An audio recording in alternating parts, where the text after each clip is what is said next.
This is Kevin Mayo, and today we're drinking White Lion Ferocity. This is their brand new double IPA. West Coast hop bomb, just enough malt with a pile of Whirlpool and dry hops. It is 8.8% alcohol by volume. And what do we got here? No, nothing about the beer, just more about White Lion, which is one of our local Springfield breweries.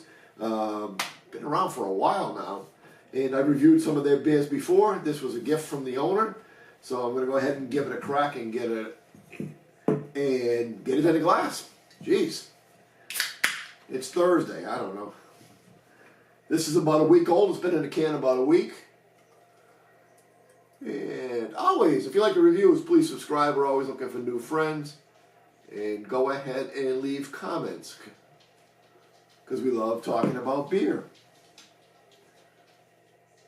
So, we got a nice darkish yellow on this here. A little bit of bubble streaming up through it. Not crazy, not overly calm. Got a little bit of haze in there. I have to admit, I'm not sure if it's filtered or unfiltered. It's not a super hazy beer, but there's a little bit of haze in there. And we got quite a bit of action on the head. We got about 3 fingers of nice white head on it. All in all, a very nice looking beer. Let's do the aroma.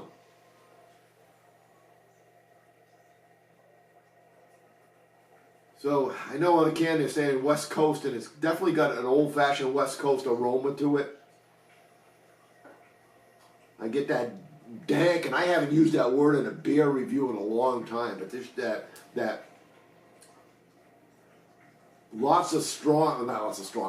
enough malt in there to give me that dank aroma in there. A little bit, just a hint of pine, grapefruit, and again, something earthy. Yeah, pine, grapefruit, and that dankness that you really get in the old-fashioned West Coast IPAs. Cheers.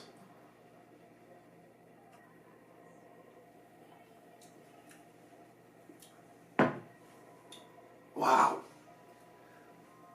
It really is. Oh, now we're getting some bitter at the back end. So, really is a nice West Coast style IPA, but it's got a lot of balance to it too.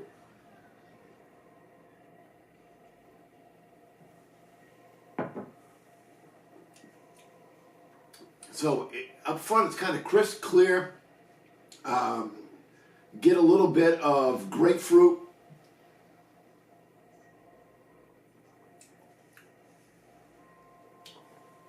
A little bit of pine, a little fresh cut grass.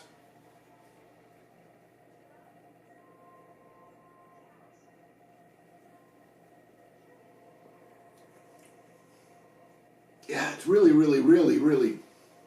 Can I add another really in there? It's really good. And I'm trying to describe it because I'm going back about 4 years here now, and some of the words I used to use to describe beer. Everything's become such a New England juice bomb around here, especially. But it's got enough malt and backbone to hold up to the hops. It finishes dry. The bitter does build in the back of the throat.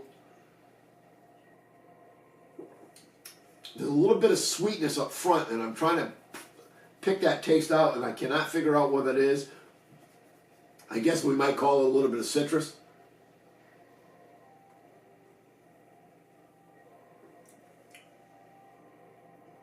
Maybe orange juice. Maybe we call it a hint of orange juice. Got a little sticky from the resin on the tongue.